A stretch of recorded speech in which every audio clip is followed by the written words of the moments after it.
The maitre d's voice cut through the quiet restaurant like a blade through silk. "Sir, I'm going to have to ask you to step outside." The old man standing near the host stand hadn't raised his voice once.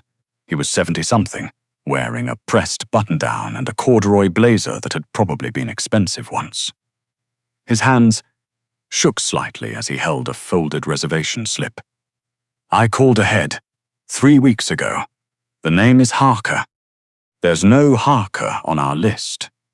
The woman behind the podium, sleek, blonde, name tag reading Valentina, spoke with the particular patience people use when they've already decided someone doesn't matter. "I've checked twice." "Then check a third time." His voice was quiet, dignified. Around them, the Wednesday lunch crowd had gone still in that careful way people go still when they want to watch, without appearing to watch. Phones drifted upward. A busboy near the back doorway pretended to reorganize napkins he had already organized. Valentina leaned forward slightly, lowering her voice in a way that somehow made it carry further. "I understand you may be confused, sir, but establishments like ours require a confirmed reservation. We simply cannot. His reservation is confirmed." The voice came from the waiting area to the left. Nola Byrne set down the lunch menu she'd been reviewing and stood up. She was there for a client meeting, a last-minute reschedule from her accounting firm's biggest hospitality account.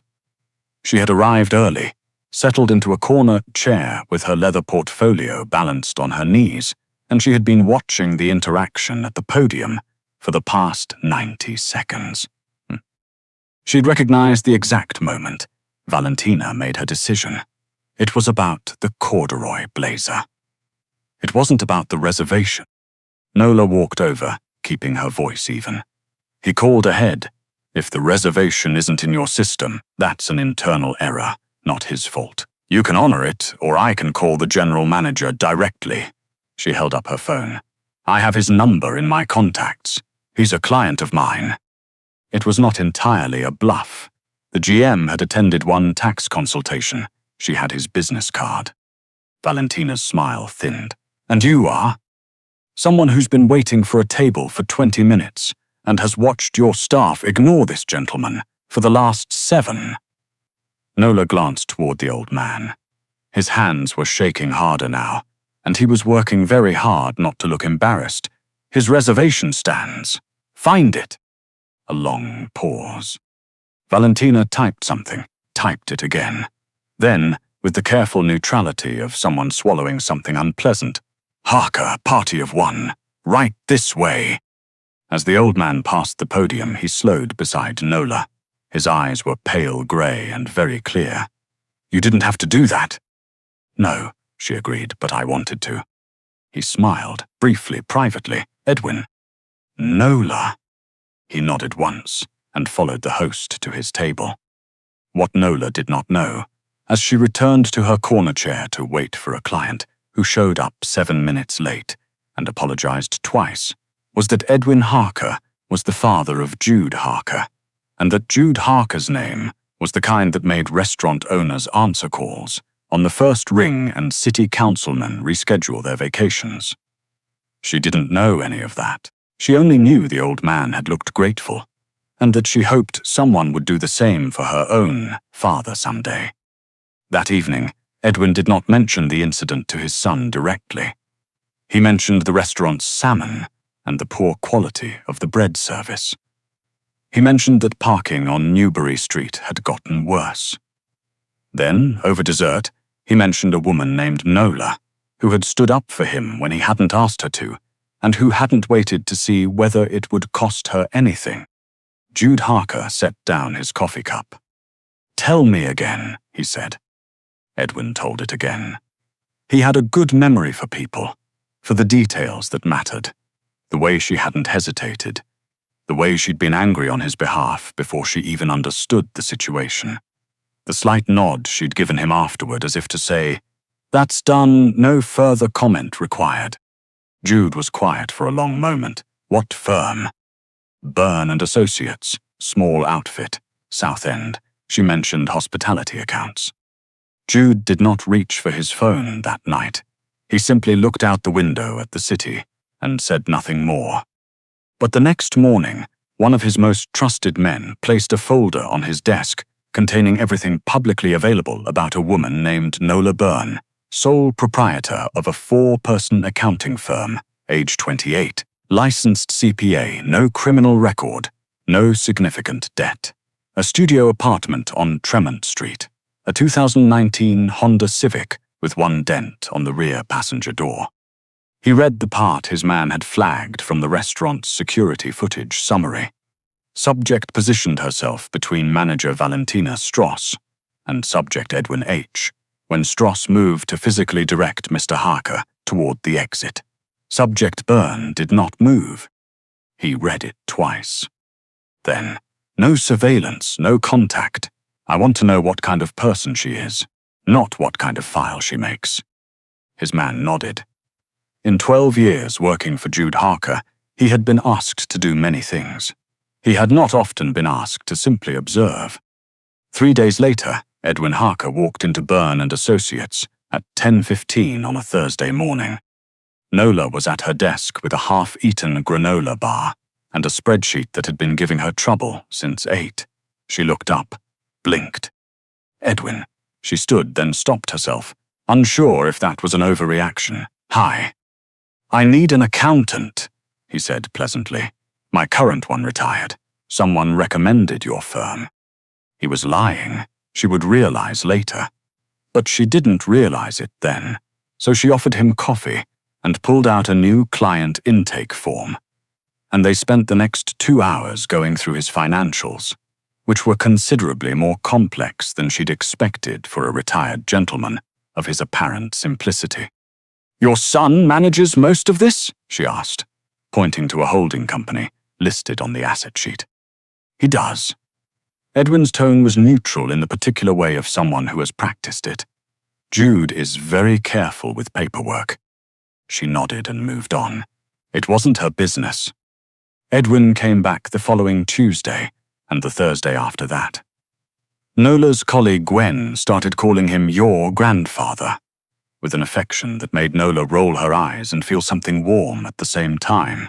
He brought donuts the 3rd visit, chocolate glazed, which was not the kind Nola usually let herself eat, but she ate one anyway, and he watched with quiet satisfaction, as if her eating the donut had confirmed something he suspected.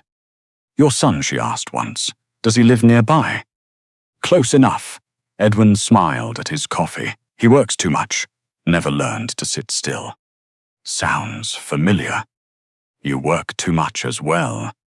I'm a 1-woman show running a 4-person office, so yes. He nodded thoughtfully. My son could use someone like you. Nola laughed. What, an accountant? Precisely, he said, which was not precisely what he'd meant, but she didn't catch the difference. What she did catch, over the following weeks, was that Edwin Harker was one of the most genuinely kind people she had ever met. He listened when she talked about her clients. He remembered the names of her colleagues.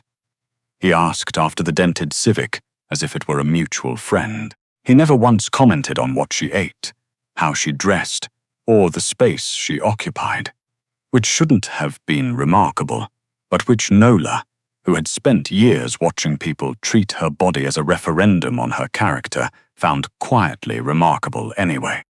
The first time Jude Harker walked into her office, Nola assumed he was there about a corporate audit. He was tall, broad-shouldered, wearing a charcoal suit that cost more than her monthly rent without appearing to consider that a relevant fact.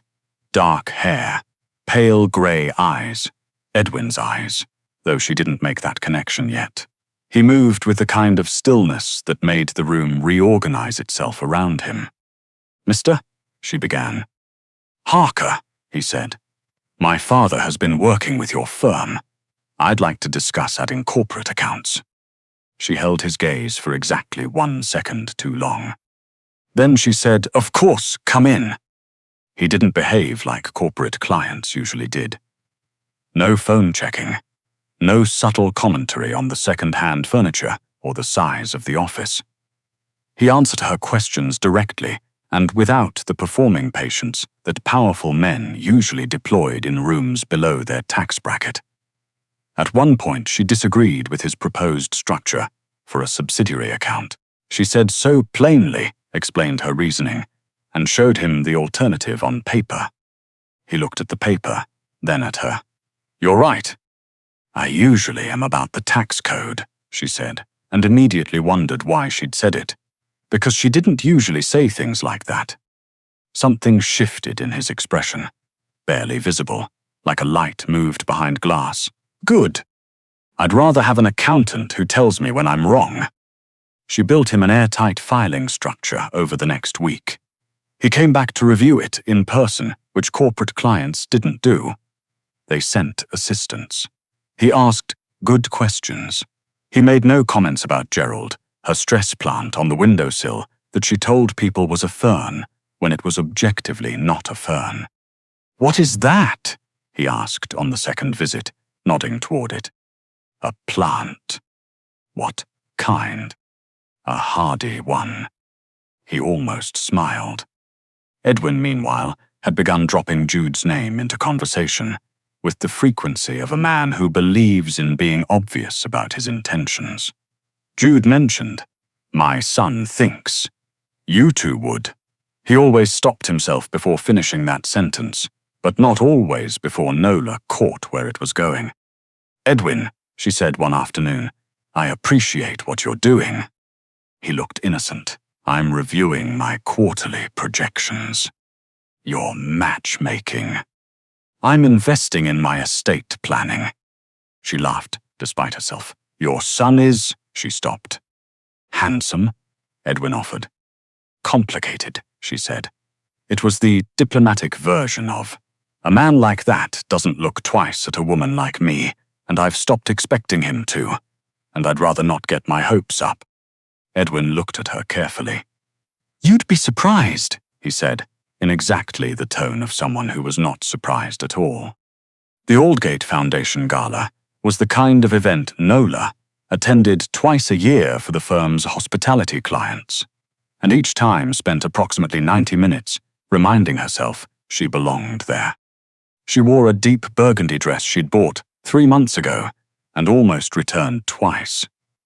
She'd kept it because she was tired of talking herself out of things. She was standing near the canapé station, reviewing her client contact list on her phone, when she heard the voice.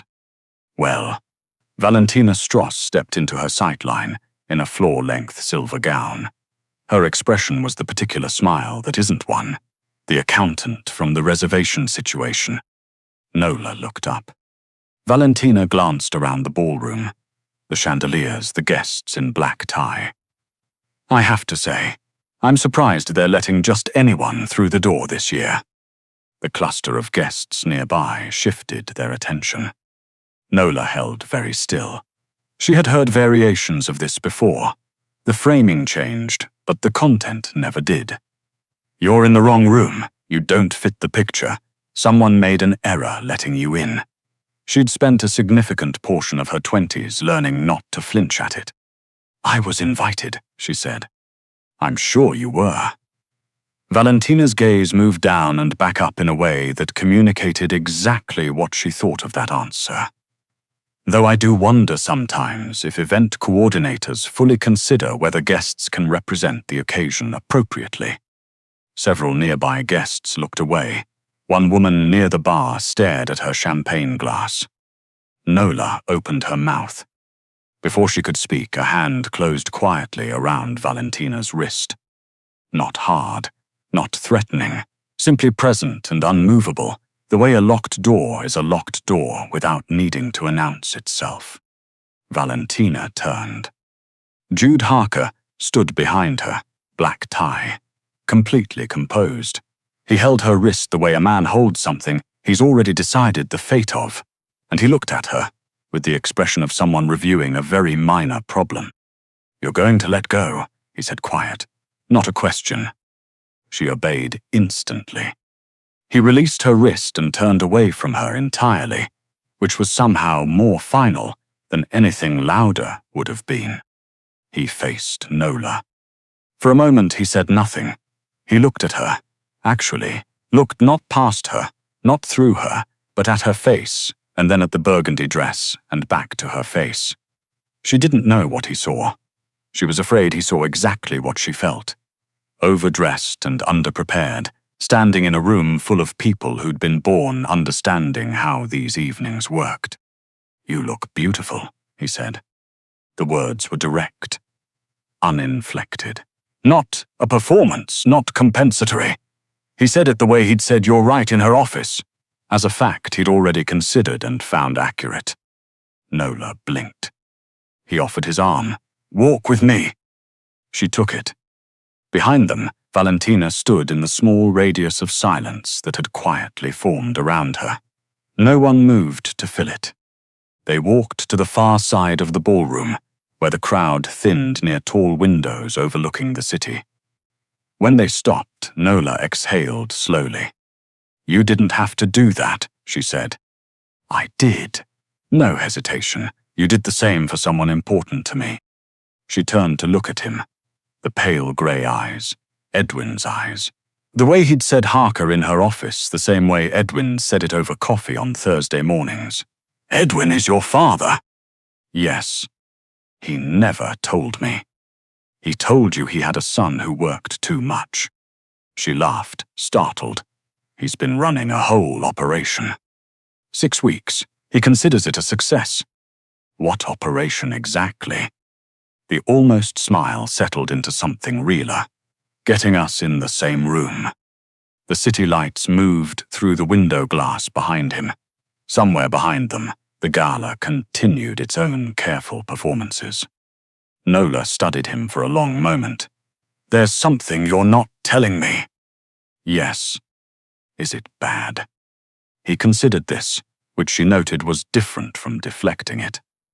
"It depends on what you consider bad. I'll tell you everything. I only ask that you hear it from me first, not from someone else." She nodded once. "Okay." He told her over lunch the following Saturday, in the quiet sun porch of his father's house, where Edwin had tactfully disappeared to check on some plants and remained absent for the entire conversation. He told her about Harker Group, the legitimate side, real estate, logistics, 3 restaurant groups, a private equity fund. Then he told her the rest.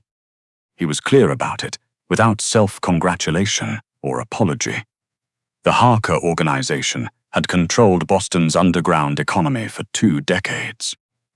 Jude had inherited it at 32 after his father's heart attack and spent 8 years restructuring it, consolidating factions, eliminating the trades he refused to countenance, building a system stable enough that its continued existence prevented more violence than it created. He was not claiming virtue. He was explaining a situation. When he finished, the sun had moved past the window, and Edwin's porch felt very quiet. Nola turned her coffee cup slowly in her hands. "The corporate accounts," she said finally.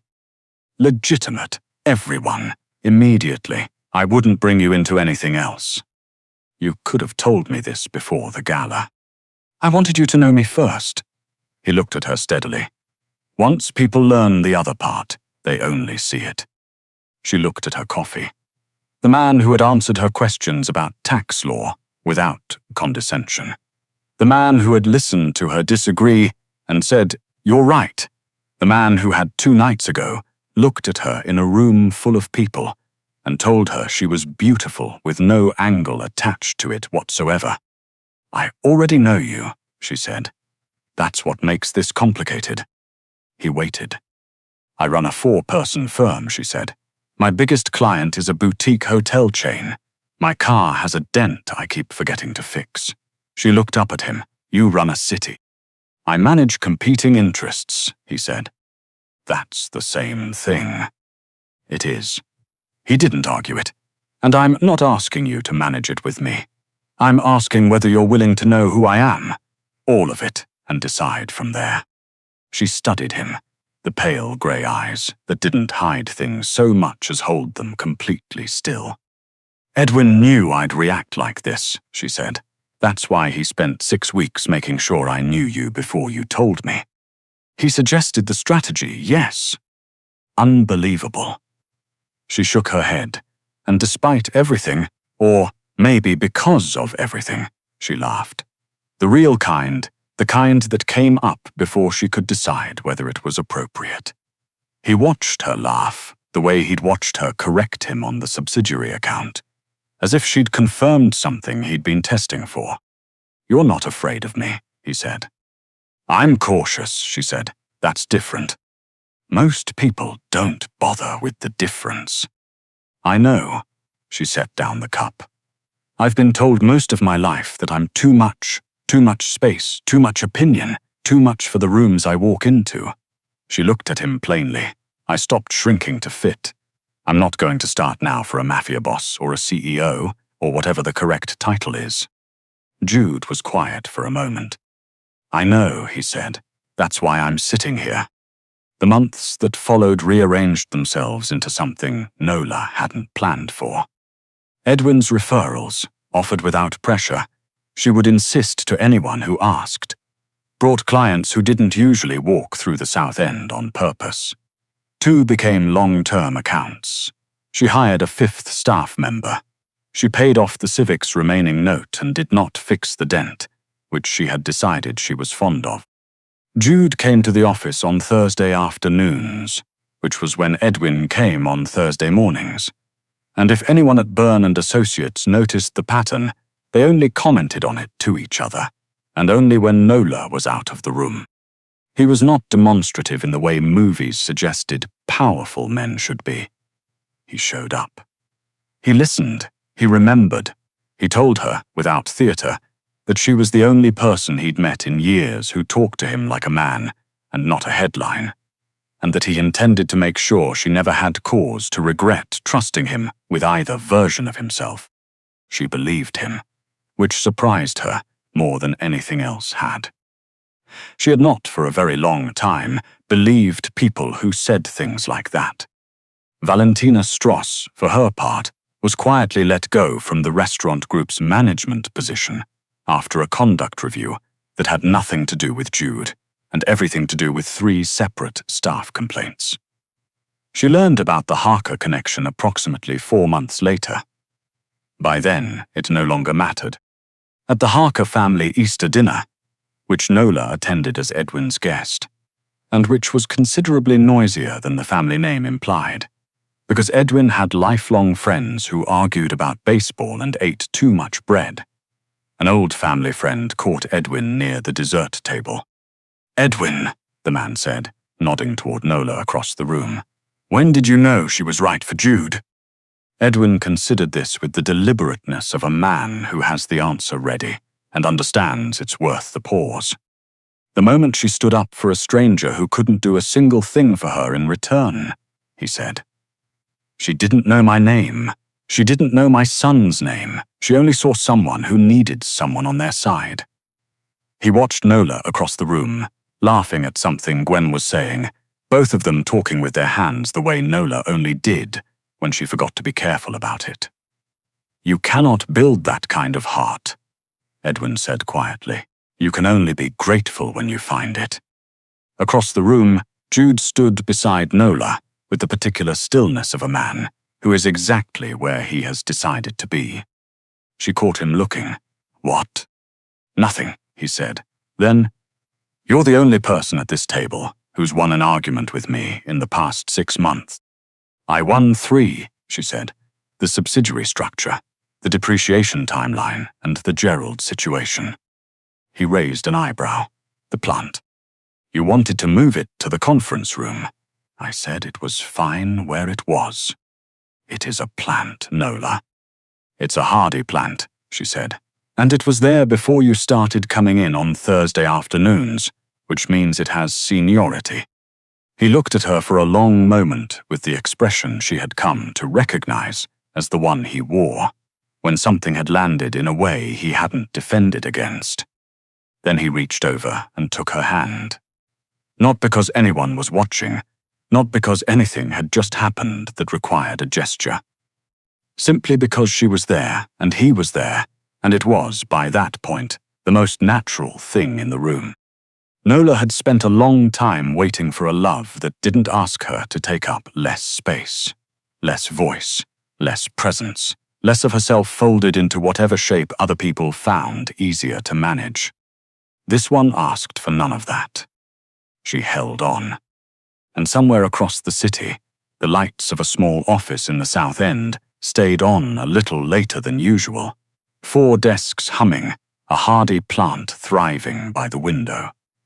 Proof, if anyone needed it, that some things grow best when no one asks them to be anything other than exactly what they already are.